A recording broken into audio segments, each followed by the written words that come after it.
It probably started back when the dedication of the Gene Linhart Bridge from First Baptist Church took place. The bridge was a beginning of connecting the First Baptist Church to the community and putting the two communities as one together. Arlene Edwards came to the Neighborhood Partnership Committee with a request from Yvonne in Nicholtown. And she mentioned that her church was interested in doing some community projects. And I said, well, great. I said, I've got some ideas.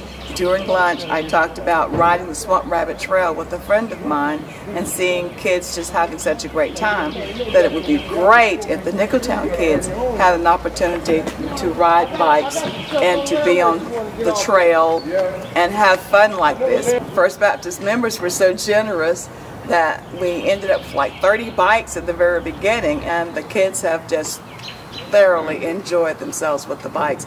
Foundation funds were instrumental in getting Genesis Homes up and running. I can look across the community garden here in Nicholtown and see 3 homes that Genesis Homes has built here in Nicholtown. Genesis Homes was formed back in 2006. First 2 years of our existence, we had gifts from the foundation that got us started. We now have 33 living units that are in existence, have 7 more under construction, and plans for 15 or 20 more coming.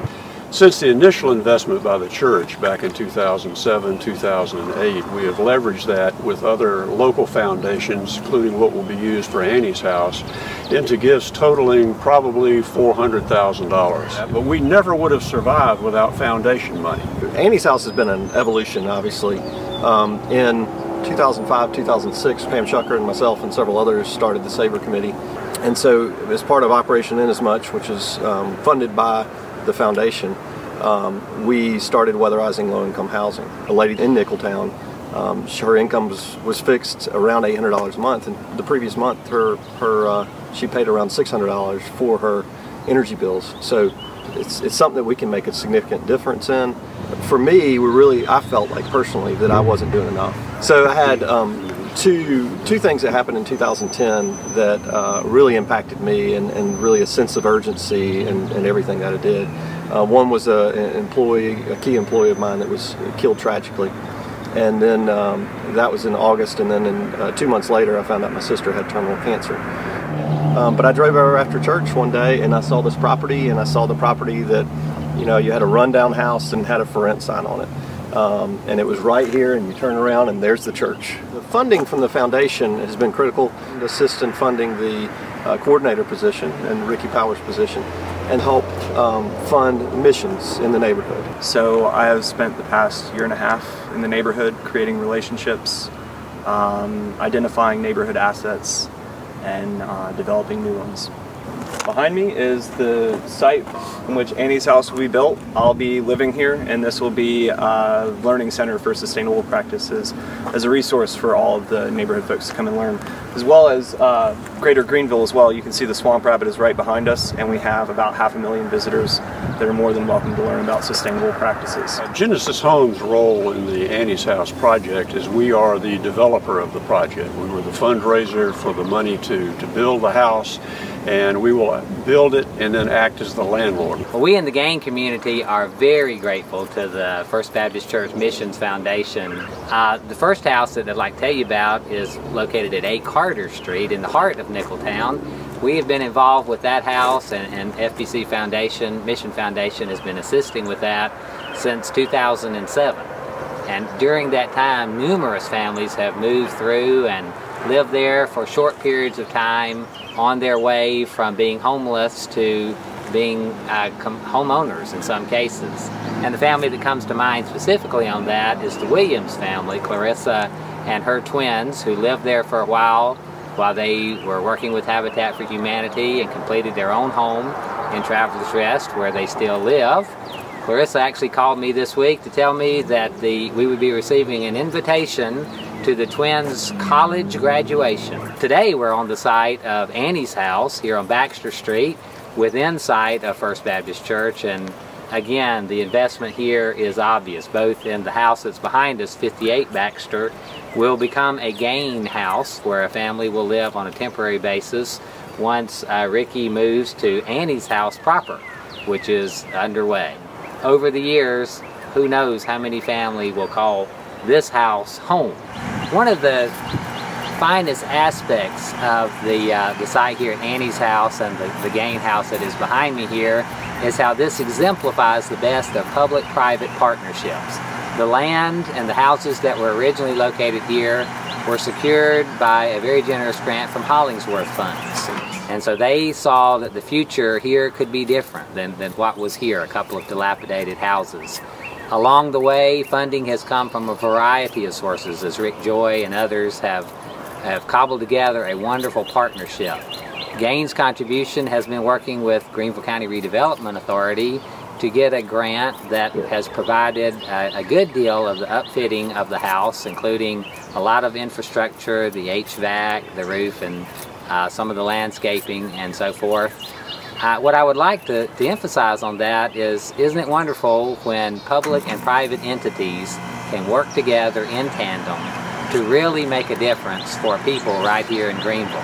I like to think that as tax day is coming up and some of my tax money goes to Washington, some of that finds its way back to GCRA, and then some of that finds its way to sites just like this through Gain and Genesis Homes and other agencies that are here in town.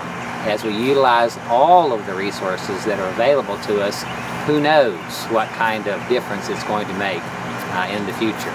So we are grateful both to the foundation and to the church in general, but also to all of us. Every individual, every citizen, every taxpayer has a piece of the rock, so to speak, right here at this little corner in Nicholtown. Out of that, after school kids just riding the bikes were approached by Greenville Spinners, and so it just snowballed into a bike club. I'm David Taylor with Momentum Bike Clubs, and we have a bike club in the Nicholtown community, and Ricky is the lead mentor, and he is like family. He's just a great leader of the group, and the kids love him, and he's just an integral part of the community. Ricky, he can be serious when he wants to, but sometimes he's just a goofball. Ricky is like family. He's awesome. He just does everything for us. He's the best mentor ever. No, Ricky and David is the best mentor ever. Thank you, First Baptist! I know Ricky Powell from his great work that he does in the community, and I really want to thank First Baptist for your generosity. Because of your generosity, we have had an awesome opportunity to have over 250 kids have a safe environment to go over the summer. They had a great educational experience, they had great lunches, they had great breakfasts, and most of all, they were safe out of the streets up under a roof with good, loving Christian people who could help serve these families. And this could not have happened without the generosity of First Baptist Church. I'm Sylvia Hodge, and my husband David and I joined in February of 2013. I knew Eric Coleman from the choir, and he talked to us about Midweek Engaged, and David and I both agreed that it would be a great opportunity. It was the first week of Midweek Engaged, and there were lots and lots of people here. Really hot day, as I recall, and David and a bunch of the guys worked really hard to clear the land and build the playground. I helped shovel mulch some, but I played with a lot of children and I talked a lot, and it was just a great opportunity to get to know people from Nicholtown and from First Baptist. I'm speaking about GTOP, which stands for Genesis Teen Outreach Program. We learned about this last spring when we were meeting with the Nicholtown Missionary Baptist Church people, learning about their summer camp program, and realized that they were hoping to start a summer camp for teenagers, which they had never done before. This was probably the first opportunity that most of these young people had to take field trips to places that they had never been before, attend college campuses, and gain a vision that they might actually be able to go to college. It's just really proven to be a great thing for the teens, and they beg to have it continued through the school year. When GTOP comes to the AYMC for their meetings, and the young people just love the facility. They come here at every opportunity they get, and it's a way for us to reach out to the community with our facility. I attended their GTOP graduation in August last year and was absolutely blown away by what these young people had gained in just 3 short months. They had obviously had a life-changing summer. Just an example of one young man. I want to read you a quote that he has given us. G-Top really taught me how to handle myself better. I learned how to control my anger. It kept me busy, and I got to go places and do things I wouldn't have gotten to do. The people here really care, and I'm doing much better. The update on this 15-year-old young man is that he has been in a regular high school all school year without any behavioral incidents and is now off probation and no longer part of the DJJ system. That shows it works. This is an extraordinary testimony to how communities can come together across literal dividing lines, in our case a river, but also a lot of history, and how we can work together to have something here that really exemplifies the best of First Baptist Church, our mission commitment, and the greater Greenville community. It's a marriage of two communities who have the best themselves to be appreciative, to be giving, and to be sharing whatever we have to offer. It's just been a great relationship, and it's growing.